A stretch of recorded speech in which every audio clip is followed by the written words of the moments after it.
Okay, I guess we'll get started. This is a demonstration of the Geographic information system of the town of Simsbury. This particular system has been in development for, I think, over 10 years. There was some loss of momentum at some point, but a lot of the information was acquired and kind of refined over the last 10 years, and only the last year we kind of spent more time and effort on it to try to bring it to a point where we could roll it out to the public for their consumption. I'm just going to go through a quick demo. The system is internet-based. It's being hosted by a private consultant who's working with us to try to maintain the data. For good reasons, we have a small budget now to work with to be able to maintain the system, and that's one of the concerns we have. And once we roll it out, we want to make sure it's current as much as possible in terms of the information that's available. So essentially, this is the town web page. You can access it from any web browser. We have a hyperlink on the left-hand side here to the GIS hyperlink. This brings you to the disclaimer. We're concerned that people will be concerned with the accuracy or errors within the data.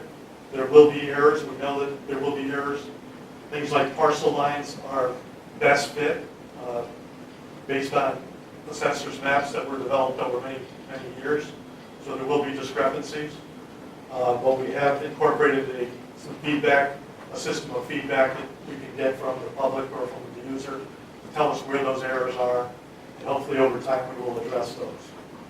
So this disclaimer essentially tells the user that the town's not responsible for the accuracy of the data, that there will be discrepancies, and they can't rely on this data for serious due diligence for accuracy purposes. They really should follow up with the department if there are discrepancies or there are serious issues associated with the data. So once you accept it, you come to the home page. And just to give you a little background, what is a geographic information system? It's really just a way of showing data spatially as it relates to a location on Earth. The system, the geographic information system, is powerful. You can do a lot of data analysis with it.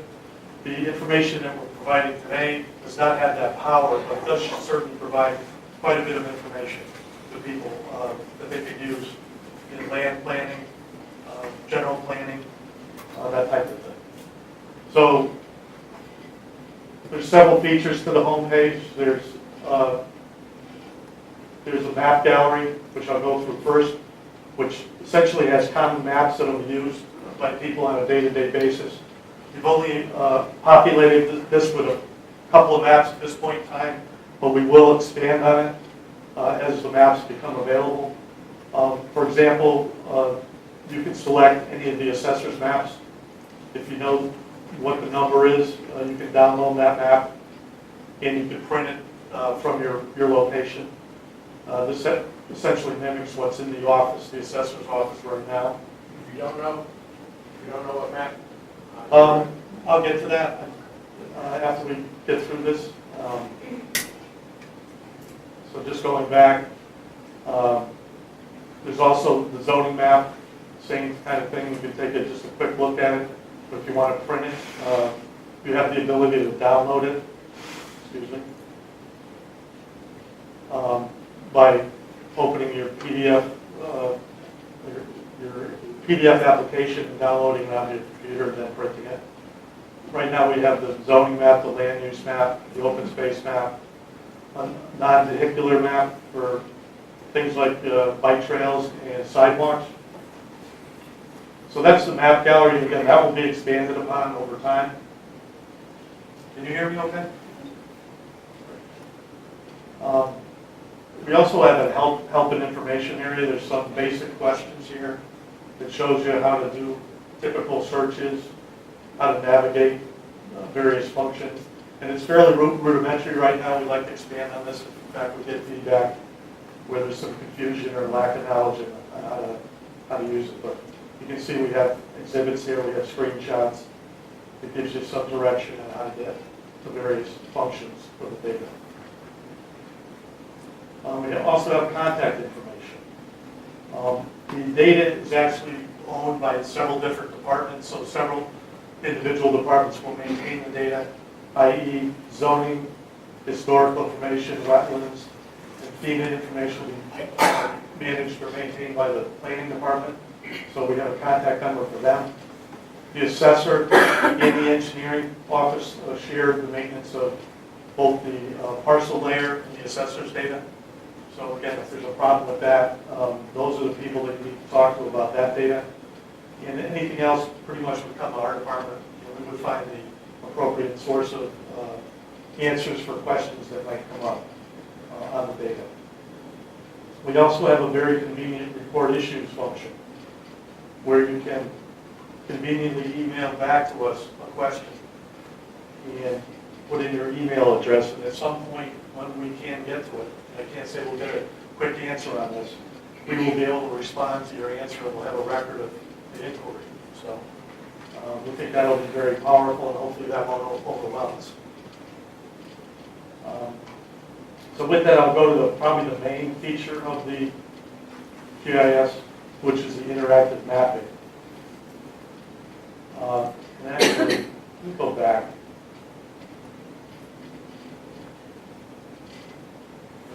This feature. This is a convenient kind of search feature. For example, if you wanted to know anyone named Smith in the town of Simsbury, you can just put in the name Smith and come up with a list of all those individuals named Smith. There's also hyperlinks to various features, such as the actual parcel. Zoom to the GIS will bring you right to the parcel that we're looking at. You can, of course, zoom, pan, do all the common things you can do with most applications. You can also print a map of that parcel in simplistic form on 8.5 by 11 paper. And it puts the map or the parcel in the center of the map. It's it's as simple as just hitting the print me button here, and it comes out formatted to scale with all the dimensions. You can see the scales down here, the north arrow, and of course the disclaimer. So that's a nice feature. Going back to this location, you could actually do the same thing with street name, where you put in the street name and all the, oops, what happened there? You're searching for a Smith on, Thank you. Let's change that. you just take out Smith and then just, So again, these are all the properties, parcels on Amy Lane, similar to the Smith search. You can also do it by parcel ID, which is probably a little more onerous, but it is available. Sorry. so all streets spread very well. All streets, thank you. I don't use that function that often. I'm not sure that's going to work.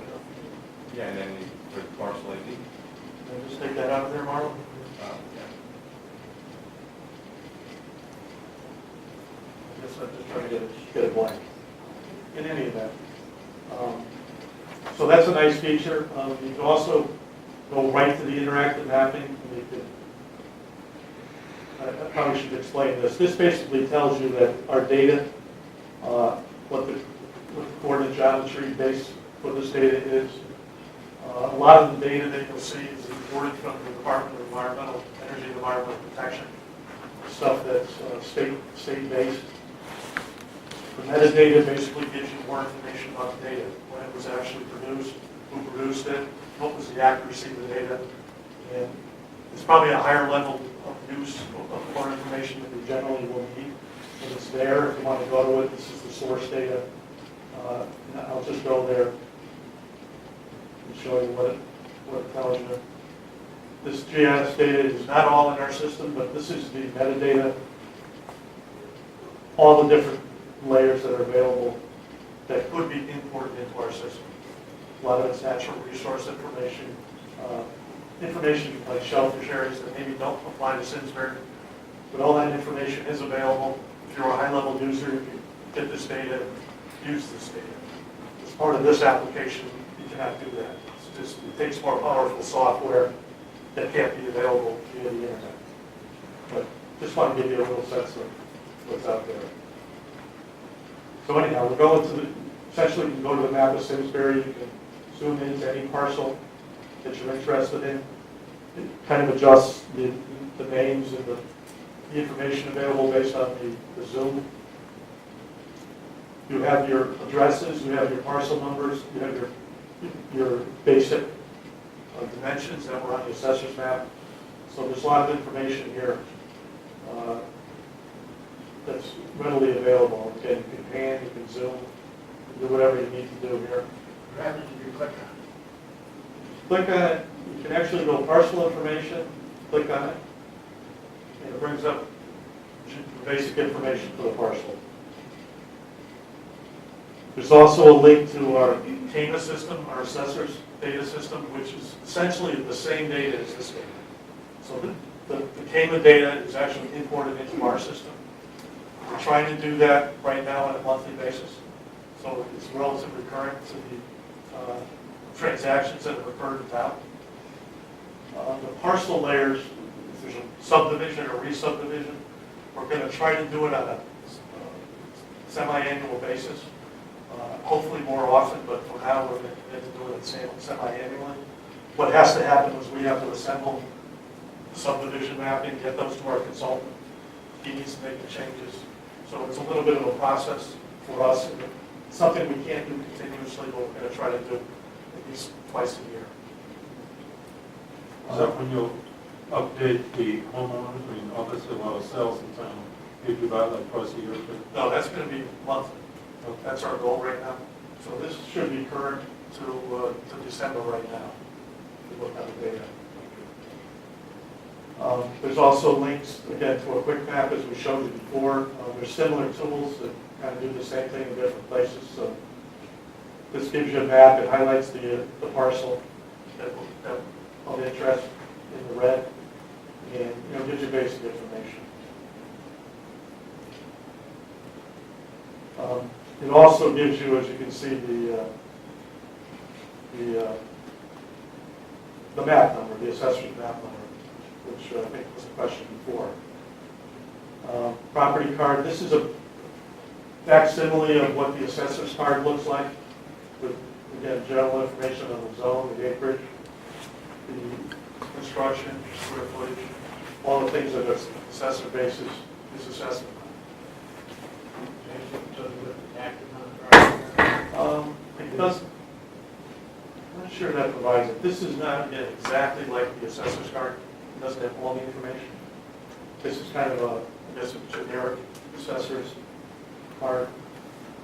So you may have to go to the, where you could go for that, I believe, is, excuse me, on that. You mean to close that? And go back up there. Take your second tab. Thank you. You can go to the equality link. This brings it directly to the CAMA data, which is the assessor's information.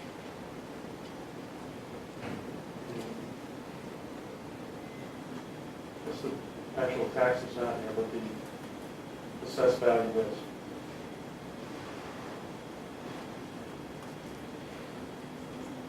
So, there's also a link to Birdseye, which is a big product, I believe, which gives you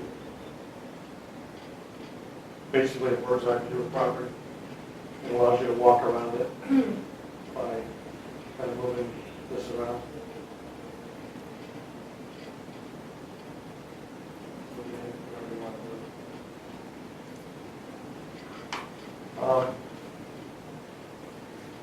So that's kind of the general search function. You can also search, again, here as you put on the main page, by name, by street, by assessor's map number. And you can actually put the actual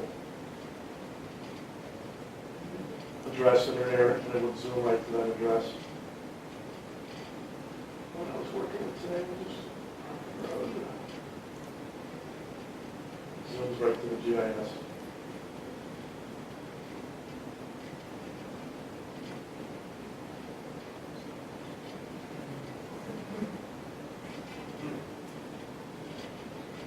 It's a scale. So they're going to run the map and highlights it.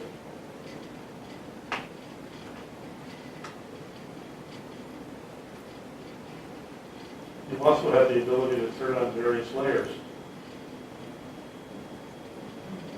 which overlays right over the top of this map. The zoning, for example. See, it's the R4, it's an R40 zone. Everything is color coded if you zoom out. We hope this is accurate. We checked it, and we checked it again. And I'm sure there'll be errors. Fairly complex zoning map.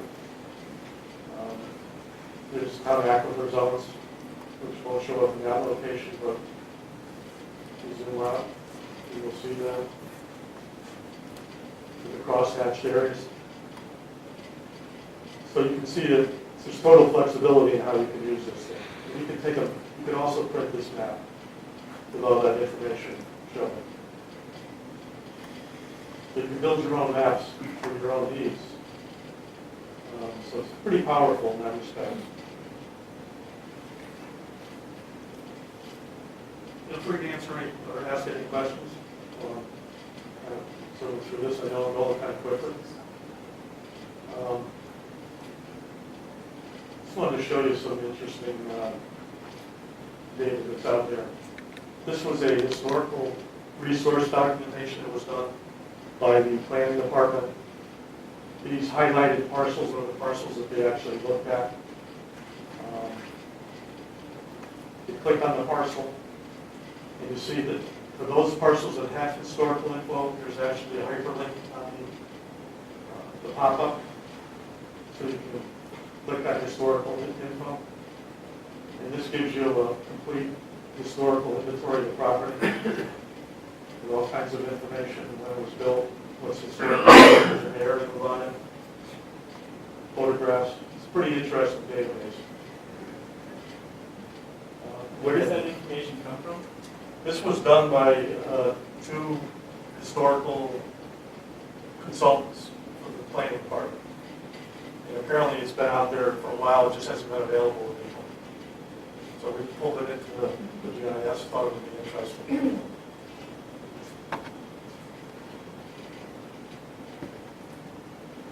So that's historical documentation. Open space? Open space, sure. Shut this thing. Oops.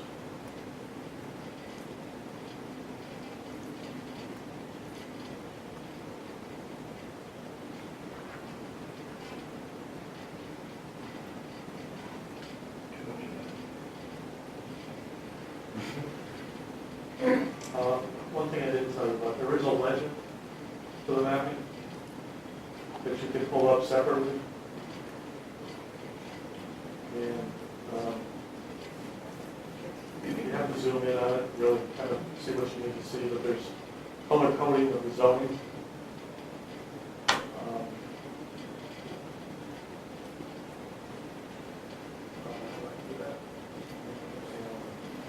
There's FEMA data information in terms of the different cross-hatchings and what they represent, the land use.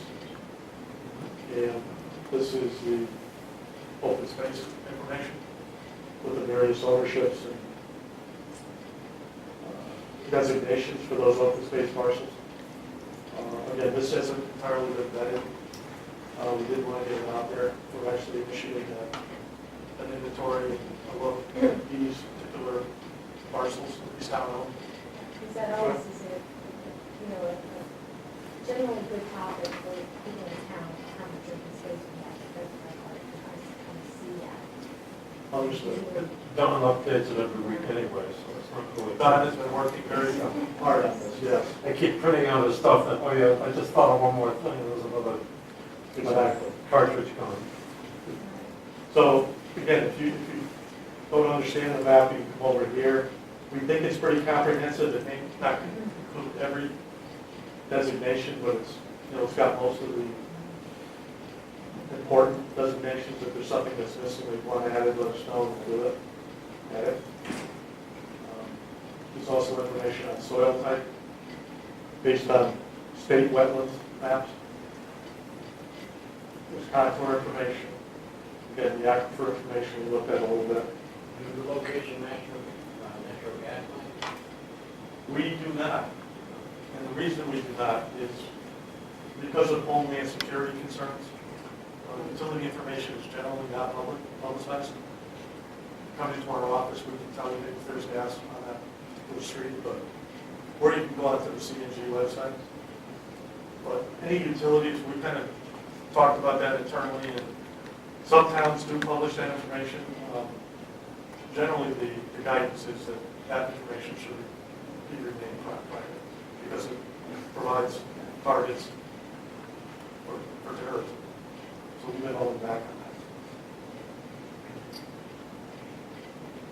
that. Jeff, the legend, I thought I saw bike path in there, a bike trail. We did.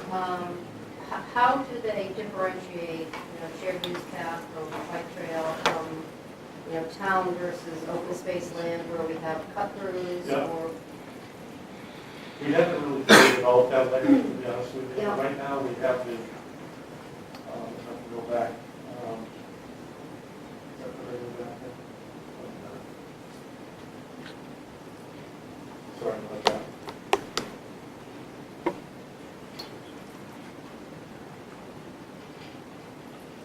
It's one thing we have to improve on. We don't have an easy way of getting back to the presentation right now. If we go into the map gallery we have right now, this map. Can I blow that up at all? Or? That's the biggest way we've ever built up the PDF. It's just a non-moving transportation map. This was from the Planet Conservation Development. So it probably needs some work. Probably some stuff that Deb had, and then I just need a Google base better than that. We just got to figure out how to put it together with that information. So this is pretty basic. Does have the trails. This actually has bus routes. Share roads. This has, you see the little. So again, this probably needs some work.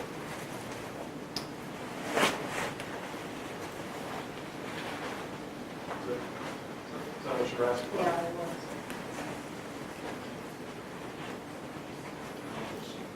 Go back. You can just click on the image again and come down.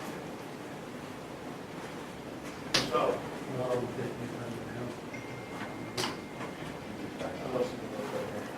So the organization wanted to try and incorporate mapping, the bike lane, county interested, getting our bike routes road and eventually even mountain biking. I had land trust as a lot of hiking. Would those be a layer or would that be a PDF? Like how do you see those? it can be both. For example, we have zoning as a layer, but we also have a PDF as a layer. So we just try to, things that are common, that are going to be used a lot, create a thematic map for that. And it can contain the same information, and it can be developed from the same database, so it can be both ways.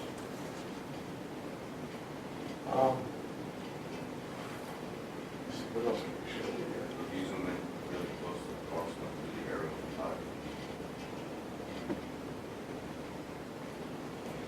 So we have, here's our old bridge property that we just purchased, for example. We're just talking about this one being done. We have various iterations of aerial photography here. These are imported generally from PROG or USGS or DOT, wherever the source is available. And you can just see the ortho photo for the actual parcel. This is in 2004 DOT. This is 2008. You can see they colorized it at this point. And this is the best quality. It's the 2009 flyover. And it's fairly detailed. So you can underlay that on any parcel mapping. kind of get your bearings relative to parcel line versus natural features. So it's pretty interesting. Or you can switch back to the planimetric map, whatever works for you. This slide, for whatever reason, wasn't exact. The resolution wasn't as high. So the 2009 actually provides you with better resolution. So for this site, you can turn on, for example, where's the floodplain relative to the parcel? Well, because the floodplain is so big right here, I'm going to kind of zoom out. But this gives you, basically the limits of the floodplain. You can see it crosshatched, 100-year floodplain, the zones. And the elevations are right here, 156, 157. So that's pretty interesting information if you want to see how your land relates to the floodplain. And this information is downloaded directly from FEMA, so it's exactly the same as the paper map. It's only easier to read. A line on the map isn't 100 feet wide like it is on the FEMA map. It's actually pretty close to where it is.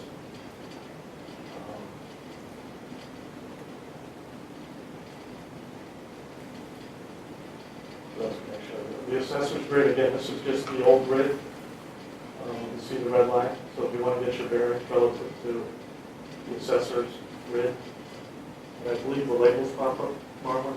Yeah, there's, I'm just going to turn off this. Sometimes when you have too many layers on the backgrounds, and conflict. So G10, you can see which map you're in.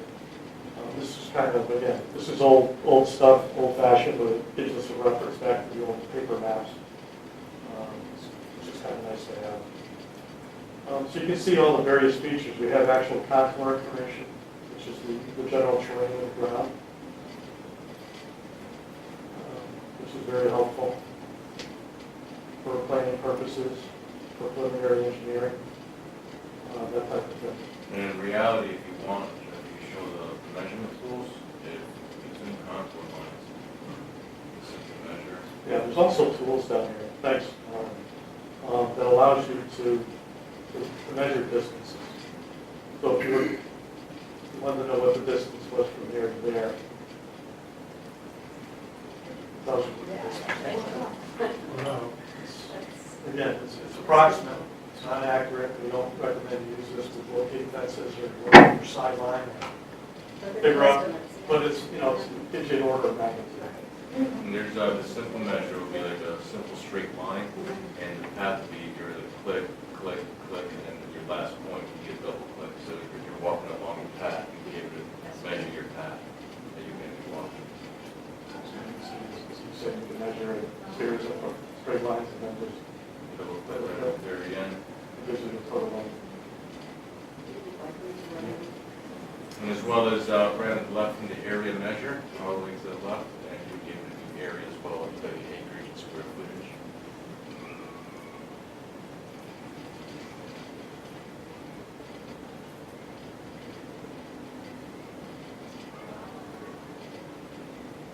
So what this helps out to with, new pavement, new roads or something that you want to go ahead and measure and determine how much asphalt you're going to be required, get a very quick cost estimate without even leaving your office or calling them. You can also change the scale, as you can see here, to whatever you want, as opposed to zooming in and out.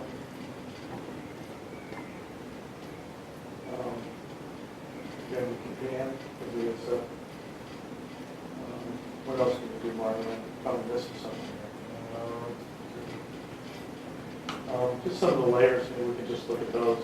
There's also the historical document, historical architectural inventory. These are essentially properties in the historical district.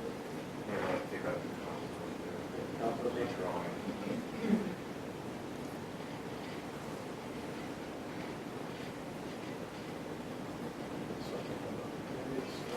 Yeah.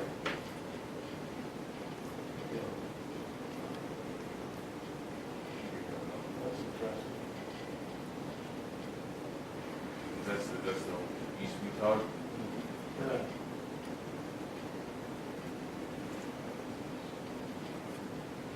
What's supposed to happen is a bunch of little points are supposed to come up to identify the actual district, so where the properties are within that historical section. I can definitely do that.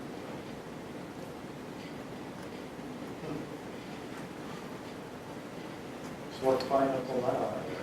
We had it up and running. Anyhow, this basically picks out the historical structures within the historical districts, which is kind of interesting. We don't have historical districts per se at this point. Certainly in there, it'd probably be interesting in the future.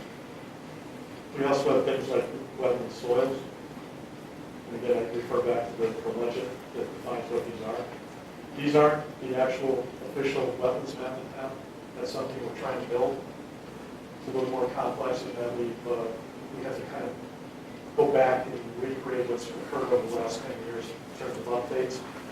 There's been some remapping of wetlands and probably some additions to wetlands, and that hasn't been incorporated into the data yet. But we wanted to put something up there of value, and we think this is pretty good. And essentially, kind of look at where the wetland soils are based on the state's wetlands. So it gives you some indication. There's also things like the natural diversity database areas. These are where there's species of concern, things like turtles, salamanders, that kind of thing, wallaby gills. So it gives you a general indication where those locations are in town. They don't want to accurately locate them because they don't want people to know too well where they are, but that gives you some sense of kind of where those locations are. Jeff, is there a layer that identifies easements? There is not. It's kind of complex. Some of the assessors mapping shows where those locations are. So let me do that. Let's give you some specifics. For example, these green lines represent easements from the assessor's maps. Those haven't been updated because, again, that's kind of a complex project to do that. Just to kind of make sure that they're all been incorporated into the mapping. Some of those probably have been missed over the years. But the ones that we know about are on basically as they're showing on the assessor's map today. Sometimes they'll show up on open space, right? Pardon? Sometimes they'll show up on the open space layer. They will, on the open space layer. Yeah, the ones that are conservation easements may show up, but again, I don't know about the accuracy. And the data really hasn't been updated and scrubbed. It's a relatively large project. Something might be able to take on at some point, but it's pretty onerous to make sure that's correct. Any questions? Question, my understanding is that there are some roads in some developments that are considered private roads, not maintained by the town or not viewed in the same way. Can you distinguish those on here? You cannot. As a matter of fact, the search function, in some cases, we have situations where private roads come up on this list. We were hopeful that this would only be public roads, but because how the assessor has tagged these properties, it's not that easy to kind of disconnect them from their historical address. So there may be streets on here that are private roads. We do have a separate database of private roads, but it hasn't been linked to this database. At some point, we could probably do that. But it's not of great concern to us, I guess, at this point. We know what they are, if we have to find them, we know what they are. Jeff, who monitors those questions that come in? Do they go to you in the town or they go to consultant? You both get them? So well, as soon as they go, if you want to try it out, I'll get it right on my phone right away. Okay. And the person will get an email back saying that they're going to get a response. And usually I'm one of those people that can't sleep until it's done. Yeah, so I just probably log on and take care of it. I'll at least send an email to Jeff, notifying him what the issue is or when I'm going to be able to resolve it. or identify that it's a major issue that Right. we need to address and expect a phone call in the morning for me to see what the best course of action should be. So you can see there's a lot of natural resource information being pulled in from DEP. We've named it as DEP information, so everyone's aware of what the source is. FEMA data, DEP data, everything else is town data, with the exception of the aerials, which were brought in from other sources. So, and we hope to build on this if the information is valuable and there's a demand for it. And that was one of the things we kind of talked about when we were going to roll this out, was there seemed to be a lot of information people wanted, but we're not really sure how many people are actually going to use it. So we didn't want to spend a lot of money developing the information. What were the key drivers to actually get this been running? Well, I think parcel information, land, ownership information, primarily internal. We have a great need for this information, just the land use department, the assessors, and the engineering department, just for everyday use. We get inquiries, we can easily pull up the property and kind of get some perspective. This speeds the process internally? It does. It saves field trips, because you can see a lot from the system. So that's generally what's driving it right now. I mean, So if we have questions, we can just go in, snapshot it, send it to you and say, You can, make our comment, like, what's going on, why is this, Yes. can we do this, that, or the other thing? yes. And then at the same time, collaborate with your colleagues. Right. Be able to say, and one of the things that you're able to do if, Jeff, you can just hit reset map right at the very top, toolbar next to search. What that allows you to do is your URL Yeah, will have the coordinates, so you can basically take that link and put it in an email. email and send it. And say, click on this link and it'll take them right to that spot, Tom, and say, and then you guys can There's no talk. password involved or anything, Correct. so you can Just go to use the the person, link. you'll be able to go, and then you both have it on your screen, and say, click on this lot, or turn on your zoning, say, what do you think about this? So it's very cost effective, but it's great for decision making, it's a great tool for that, and just what, like Jeff said, the past couple of years was been driving this thing, you have this massive amount of data that's readily available now to the general And you public. can jump from one screen to To another, that, and correct. compare as opposed to from one file or another file. Exactly, or have, call this person, Right. call that person, and then collaborate all your sources to make your decision. Jeff, just a comment on Yeah, something. Thanks. And then whatever feedbacks that you guys, how to improve the system, it's, for you guys, it's, I'm not gonna be using it, so I have to make sure that whatever we put out there, and, whatever I recommend to Jeff is best for the town.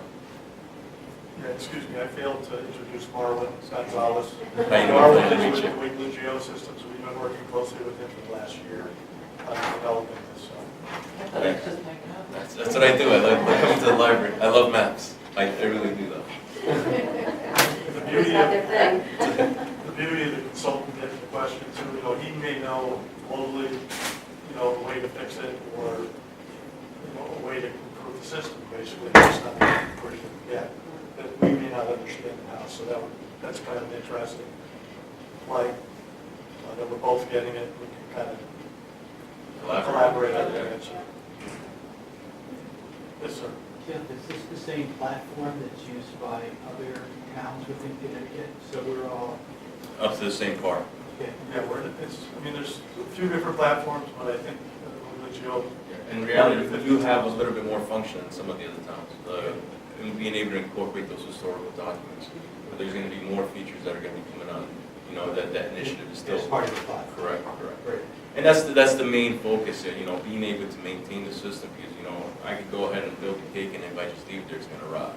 So we wanna make sure that, your investment, you don't wanna go in 10 years from now and say you're gonna have to come up with all this to get it back in, just little chunks at a time, to just make it keep living strong. So the major effort so far has been the migration of Simsbury data. And then being able to look at and say, what are the errors, and then being able to go back and do the drafting and fixing them up to, Jeff standards and Richard standards, and get people, and, his insight is his recommendations, because one of the best things is, for me as a GIS, I know about geospatial technology, but Jeff knows everything about the town.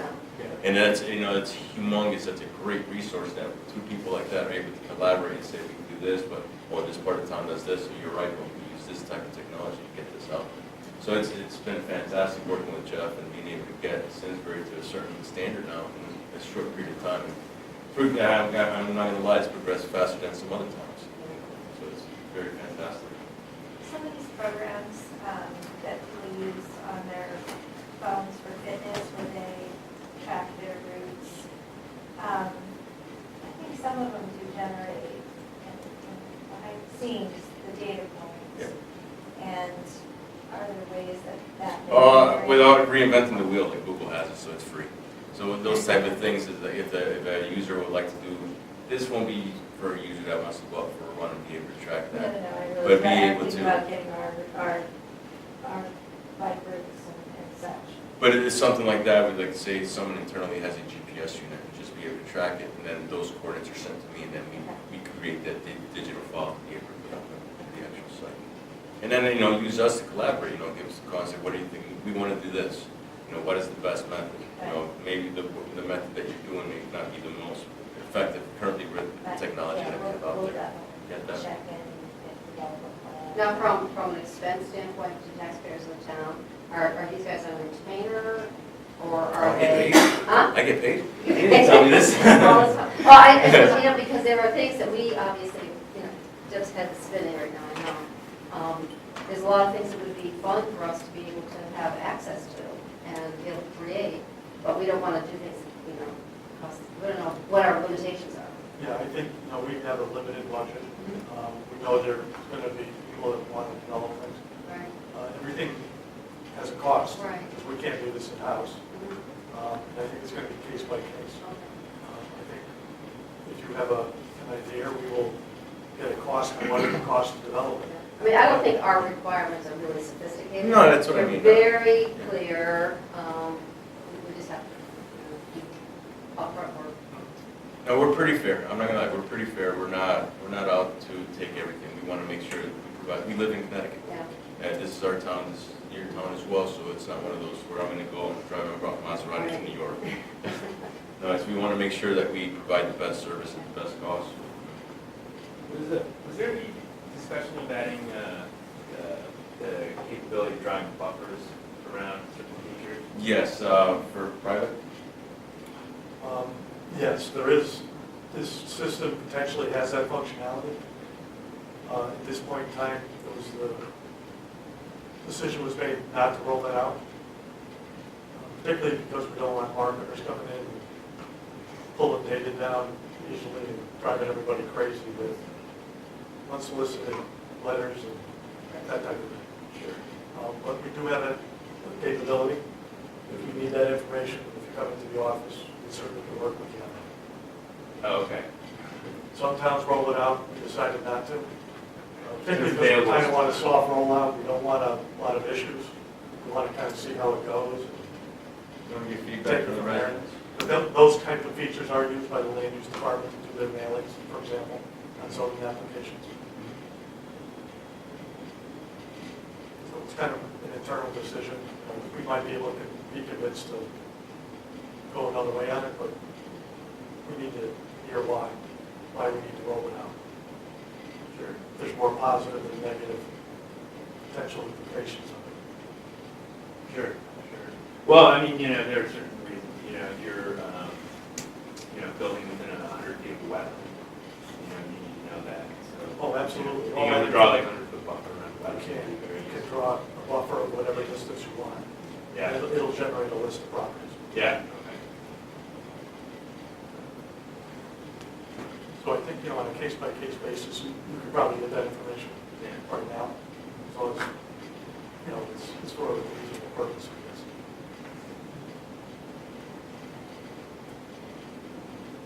Charles, the download.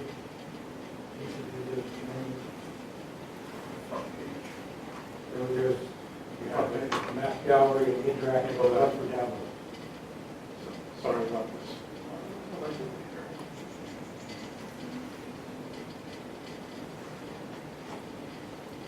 Yeah, we gotta get a button. Yeah, you're gonna have right at the very top, to get back to the portal, back to main page, we'll put that on tomorrow Yeah, for you. sorry.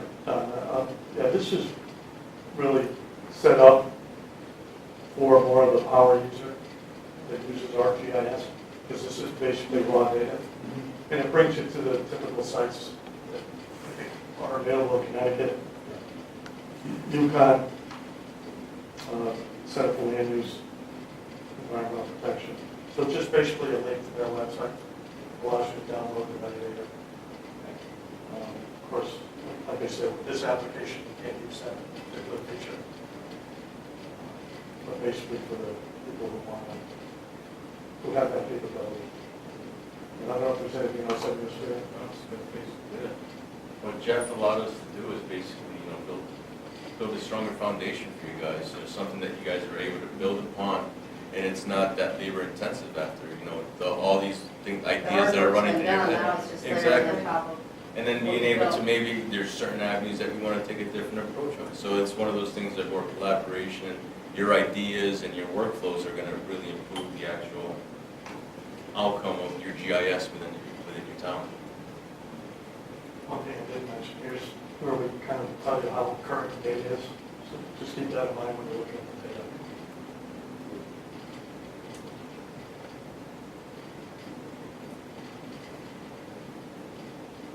I think that's it, if you don't have any other questions. Thank you for coming. It's supposed to use Firefox, is that, I mean, if We could probably take that down. It's, right now, we're looking at different I browsers. just can't use regular Google? Oh, you can use Google Chrome. It's, every day it changes. One of the things that we're looking into is, what the users use the most. Right now, with Chrome, 60% of all internet users use Chrome. I hate Google. So there's Firefox, and it doesn't matter which application, which browser you use, they all cross platform. Thank you. Not everybody is, And it's in some municipalities, that's where I've gone to some municipalities and they're only allowed to use Internet Explorer, or they're only to use Chrome. So it doesn't really matter, it's able to be able to utilize both or all three.